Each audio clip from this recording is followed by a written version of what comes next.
O réu pode ficar em silêncio pleno. O réu pode escolher a quem vai responder.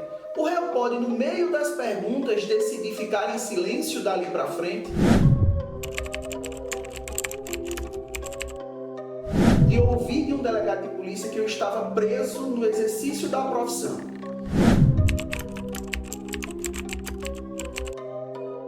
O investigado pode e deve ficar em silêncio.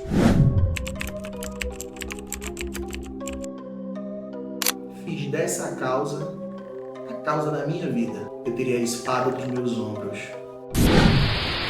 Olá, queridos. Me chamo Hélio de Simões, sou advogado criminalista, devidamente inscrito no quadro da Ordem dos Advogados do Brasil sobre o número 43967, na subseccional lá de Pernambuco, e estou beirando uma década de advocacia muito honrada. Ainda nos bancos da faculdade, fui doutrinado e aprendi que o interrogatório é um ato de defesa, como já estabelece a Constituição Federal desde 88.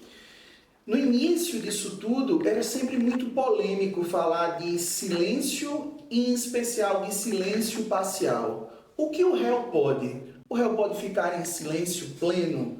O réu pode escolher a quem vai responder. O réu pode, no meio das perguntas, decidir ficar em silêncio dali para frente. Isso sempre foi uma sombra que atormentavam os advogados que militam na área criminal. E a primeira vez que me deparei com essa espada sobre os meus ombros foi numa delegacia de polícia no ano de 2018, quando lá no estado de Pernambuco recebi voz de prisão de um delegado por orientar meu cliente de que dali para frente ele tinha direito ao silêncio parcial, porque o silêncio é um ato de defesa. O réu tem o direito, o investigado tem o direito. E hoje a jurisprudência, a doutrina, julgamentos recentes do Supremo Tribunal Federal já pacificaram isso, mas é importante perceber que esse direito socorre o acusado desde a origem, desde o momento que ele é convocado à presença da autoridade policial, ainda na condição de investigado. O Código de Processo Penal brasileiro traz um rito próprio de que ele deve ser qualificado, de que ele deve ser cientificado do seu direito constitucional de permanecer em silêncio. E daí para frente, o advogado que milita na área criminal precisa estar ciente do que é o direito do investigado, de que o interrogatório é um meio de defesa e, acima de tudo, de que o advogado não pode vacilar, porque está em jogo a vida do seu constituinte.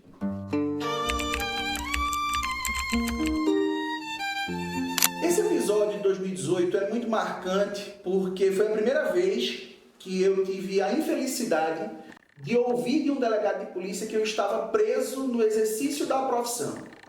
O entendimento do delegado naquele momento, ele violava direitos básicos do meu cliente, porque adoto e sempre adotei a postura de quando acompanhar um investigado na delegacia de polícia, antes de iniciado qualquer ato, perguntar à autoridade policial em que condição aquele cidadão ali se encontra.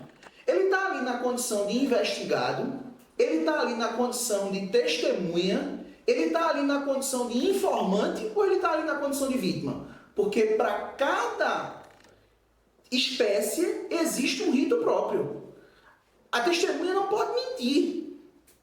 O informante não presta compromisso de falar a verdade, por mais que tenha um dever moral. O investigado pode e deve ficar em silêncio.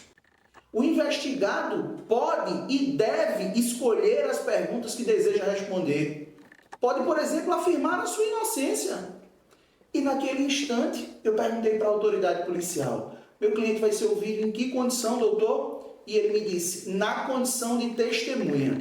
Na segunda pergunta, ficou claro de que o delegado convocou meu cliente até aquela sede policial, não como testemunha, com o dever de falar a verdade, sob pena de incorrer no crime de falso testemunho, mas sim na condição de investigado, como suspeito da prática de um homicídio qualificado. Ao observar aquela postura e de que, na verdade, aquilo se tratava não de uma colheita de uma prova testemunhal, da colheita de um depoimento na delegacia de polícia, não. Aquilo ali se tratava de uma qualificação e de um interrogatório de um suspeito de um crime de homicídio. Eu disse para o meu cliente: dali para frente, ele fará uso ao direito ao silêncio parcial. Ele só responderá às minhas perguntas. Recebi voz de prisão e começa aí a maior marcha do direito ao silêncio parcial. Lembrando que será 2018, nós não tínhamos a lei de abuso de autoridade. Esse momento foi muito delicado, porque, como dito, nós não tínhamos a lei de abuso de autoridade. Meu cliente respondeu a qualificação pessoal, porque essa sim ele está obrigado, não se pode calar a qualificação pessoal. Quanto aos fatos, meu cliente afirma que não vai responder às perguntas do delegado, e o delegado começa a consignar todas as perguntas que desejava obter resposta do meu cliente. Repito, isso é anterior à lei de abuso de autoridade. Hoje, o delegado estaria sim praticando o crime previsto no artigo 15 da lei de abuso de autoridade. Então ficou consignado na oitiva do meu cliente, na condição de suspeito, a qualificação completa dele, as perguntas realizadas pelo delegado de polícia, todas em silêncio. E quando o delegado disse que não tinha mais perguntas a fazer, mesmo tendo registrado todas elas, eu iniciei as minhas perguntas. E para as minhas, o meu cliente respondeu todas. Claro de que nós tínhamos uma análise anterior dos autos. Meu cliente, naquele instante, alegava, e posteriormente ficou provado, ser inocente. Eu tinha plena consciência de que o interrogatório era um ato de defesa, protegido pela Carta da República de 88. Mantida a voz de prisão, a OAB foi acionada e, para nossa sorte, enviado àquele local, o presidente da comissão de prerrogativas esclareceu ao delegado que ele estava equivocado. Esclareceu para ele aquilo que o Estatuto da OAB já prevê há muito tempo, que eu tinha direito de fazer requerimentos, de apresentar quesitos. Para minha felicidade, saímos da delegacia em liberdade, eu e meu cliente. Meu cliente indiciado por homicídio qualificado e eu com problema sério, porque o delegado ficou chateado por entender que eu estava atrapalhando o trabalho dele na condição de delegado de polícia. O que para mim soa com muita tranquilidade, porque o meu compromisso é, acima de tudo, com a lei que eu jurei defender e com o meu constituinte, que garantiu a mim aquilo que ele tem de mais sagrado. Após esse trágico episódio, eu vivi um divisor de águas na minha vida profissional. Aquilo que eu acreditava, aquilo que eu defendia, foi atacado por uma autoridade policial. E eu busquei o estudo, a pesquisa, a literatura, para me aperfeiçoar e continuar defendendo aquilo que acredito. Para nossa sorte, veio a lei de abuso de autoridade, que prevê claramente, tipifica a conduta da autoridade que insiste no interrogatório do indivíduo que diz que vai ficar em silêncio. Passado 2019, chega 2020, sou constituído como advogado na comarca de João Pinheiro, interior de Minas Gerais. Tive a oportunidade de conversar com o meu cliente e de forma franca, confiável, entendendo que o interrogatório é um meio de defesa e jamais de autoincriminação.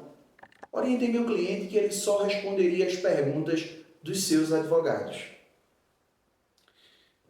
Iniciada a audiência de instrução e julgamento, na primeira fase do rito do tribunal do júri, meu cliente responde a qualificação pessoal, nome, endereço, idade. E após esse instante, advertido do juiz que tinha o direito de permanecer em silêncio, disse que desejaria responder as perguntas apenas dos seus advogados. Para minha surpresa, a representante do Ministério Público de Minas Gerais se insurgiu e o magistrado acompanhou o entendimento ministerial, indeferindo o requerimento do réu e do seu advogado, violando aquilo que determina a Constituição Federal, violando aquilo que já recentemente previa a lei de abuso de autoridade, encerrando o interrogatório. Porque naquele momento o entendimento do Ministério Público de Minas Gerais, na comarca de João Pinheiro, e do juiz que presidia aquela audiência, é de que aquilo não era possível e foi indeferido.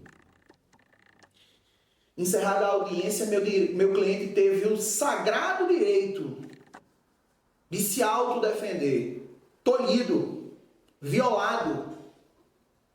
Eu tinha certeza absoluta que o Tribunal de Justiça Mineiro anularia aquela audiência.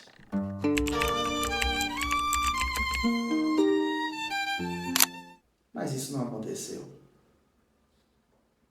Eu digo que aquele foi o pior momento da minha vida profissional. Meu cliente confiou a mim o que ele tinha de mais sagrado. Eu orientei meu cliente convicto daquilo que eu defendi desde os bancos da faculdade. E meu cliente segue preso, tolhido do seu direito de autodefesa no interrogatório. Impetramos ali o primeiro habeas corpus junto ao Tribunal de Justiça de Minas Gerais. Despachamos pessoalmente com o relator.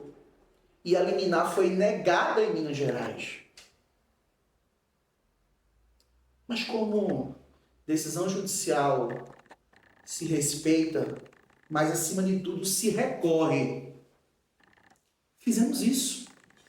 Recorremos do indeferimento da liminar.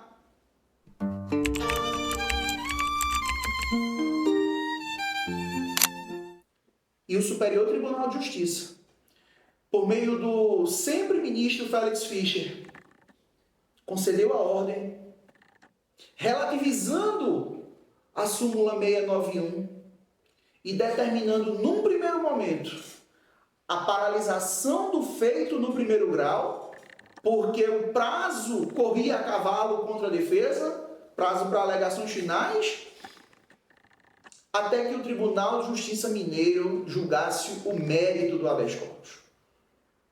O Tribunal de Justiça Mineiro colhe o parecer da Procuradoria em matéria criminal. A Procuradoria do Estado de Minas Gerais opina contrariamente à concessão da ordem e, por unanimidade, o Tribunal de Justiça de Minas Gerais denega a ordem do habeas corpus, confirmando o entendimento do juiz da Vara Criminal do João Pinheiro e da representante do Ministério Público que ali atuava, violando princípios constitucionais, açoitando a vida do réu, que desejava falar, mas falar como manda o Código de Processo e como lhe assegura a Constituição Federal, em autodefesa. Tínhamos ali um divisor de águas. Uma decisão unânime do Tribunal de Justiça Mineiro e uma decisão monocrática do ministro Félix Fischer por meio da 5ª turma do STJ. Agora veio um novo habeas corpus contra a decisão colegiada de Minas Gerais.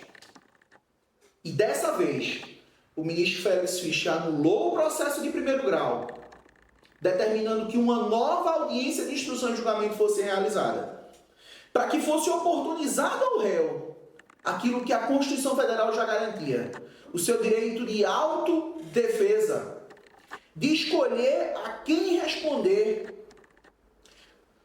Porque, para os estudiosos, isso parece claro. Para quem está chegando agora no direito penal, para quem está entrando na universidade, tem que entender de que o réu tem o seu dia na corte. E esse dia é o momento do interrogatório. O Brasil, infelizmente, tem adotado a cultura de juízes que desejam ser protagonistas da ação penal. Esse não é o papel do juiz na audiência de instrução e julgamento. Esse não é o papel do juiz no tribunal do júri. O juiz é o presidente. Cabe ao juiz presidir aquele ato, presidir aquela audiência, presidir aquela sessão e deixar que as partes produzam a prova. A história recente tem mostrado o destino e o futuro selado dos magistrados que desejam protagonizar a ação penal, que desejam tolher o trabalho da defesa, açoitar a vida dos réus. Temos histórias recentes de magistrados que saíram do seu papel de presidente e tentaram, de toda sorte, ocupar o espaço do Ministério Público. E não há nenhuma desonra em ser um representante do Ministério Público. Mas se está infeliz na condição de juiz, deixe a magistratura, preste um novo concurso e vá atuar no honroso Ministério Público. Agora, não sente na condição de juiz para tentar ser protagonista, para tentar produzir a prova, para tentar orientar as partes, para tentar violar o direito do réu. Isso é inadmissível. E foi isso que nós vivemos naquele momento. E como se não bastasse, passamos a conviver diariamente com o ataque, e que era só uma decisão monocrática do ministro Félix Fischer, da 5ª turma do Superior Tribunal de Justiça. Para nossa alegria, aquele interrogatório foi anulado, refeito, o réu respondeu exclusivamente às perguntas do seu defensor, foi levado ao tribunal do júri. No tribunal do júri, mais uma vez, exerceu o seu direito ao silêncio parcial, porque o réu pode ficar em silêncio absoluto, o réu pode escolher a quem vai responder e o réu pode mentir. O réu tem o direito de se autodefender. Quem não tem esse direito são os juízes, os promotores, os advogados. O juiz preside, ele não é protagonista. E as partes produzem a prova. Cabe ao juiz, ao final, aplicar a lei, acompanhando a jurisprudência. Naquele momento, era uma decisão monocrática. Agora está superada. O Supremo Tribunal Federal já se debruçou sobre a matéria. Findado o julgamento do habeas corpus mineiro, que pacificou o direito ao silêncio parcial no STJ, de relatoria do sempre ministro Félix Fischer, a 5ª turma, passamos a conviver diariamente com críticas, e por mais que eu discorde de todas elas, é meu dever deixar que elas sejam ditas. E diariamente eu recebia algum doutrinador, professor, especialista, membro do Ministério Público, da magistratura, atacando o direito ao silêncio parcial, dizendo que era uma decisão isolada, monocrática. Isso assombrava a advocacia, em especial a advocacia criminal. Por inúmeras vezes, ao suscitar o direito ao silêncio parcial, porque passei a andar debaixo do braço com aquela decisão do STJ, era facilmente atacado por alguém que dizia: mas é uma decisão monocrática. Para nossa felicidade, os tribunais de todo o Brasil passaram a enfrentar aquela matéria. O primeiro tribunal a enfrentar foi o Tribunal de São Paulo. E de pronto, reconheceu aquilo que o STJ já havia decidido. Decisões pontuais. Mais adiante, inúmeros habeas corpus foram distribuídos por dependência, pedindo extensão do benefício dentro do nosso. O que não foi acolhido. Foi determinado que todos os habeas corpus fossem redistribuídos. E dessa forma, todos os ministros da 5ª e da 6ª turma precisariam enfrentar aquela matéria.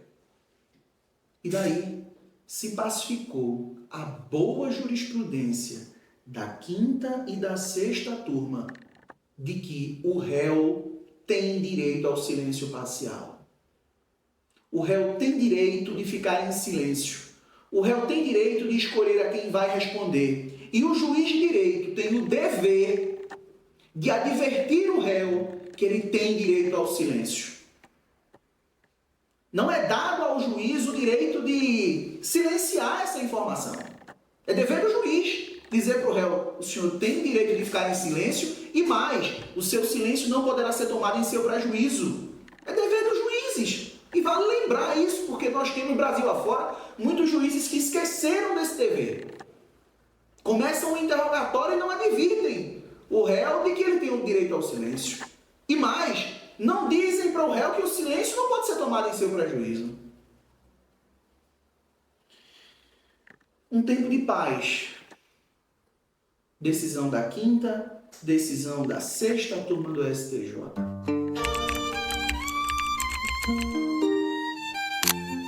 Alguns doutrinadores continuaram divergindo. E a divergência, por mais que eu discorde, ela é sempre muito salutar. Vivemos em um país democrático. Isso só me instigava a estudar mais. Para nossa dor, angústia, a matéria foi levada ao Supremo Tribunal Federal. E o ministro, à época, Ricardo Lewandowski, atendendo a um recurso do Ministério Público, concedeu uma medida liminar, acabando com o direito ao silêncio. Acompanhando aquilo que era um entendimento minoritário de alguns poucos doutrinadores que se avoravam a enfrentar a Carta da República de 1988. E por quase um ano, esse tema ficou no Supremo Tribunal Federal, coberto por uma poeira, por uma nuvem sombria de uma decisão monocrática. Porque nós tínhamos decisões colegiadas da 5ª turma, nós tínhamos decisões colegiadas da 6ª turma, nós tínhamos decisões de todos os tribunais do Brasil. E agora tínhamos uma decisão isolada, monocrática, de um ministro da nossa Suprema Corte. Até que os recursos foram manejados, porque decisão judicial se respeita, mas se recorre. E recente, há pouco mais de um mês, o Supremo Tribunal Federal publicou o seu acórdão, resolvendo de uma vez por todas, dizendo aquilo que está posto na Carta da República de 88. O réu tem direito ao silêncio. E o juiz tem a obrigação de lembrar e advertir ao réu que ele tem o direito de permanecer em silêncio e que o silêncio não poderá ser tomado em seu prejuízo. 4 anos se passaram. Fiz dessa causa a causa da minha vida. Publicado o acórdão, eu teria a espada dos meus ombros. E espero sinceramente que os doutrinadores, os críticos, os pensadores sobre a matéria reflitam, porque agora nós temos uma decisão do Supremo Tribunal Federal e não é uma decisão monocrática, é uma decisão colegiada por maioria. O réu tem direito ao silêncio e o Brasil precisa saber disso.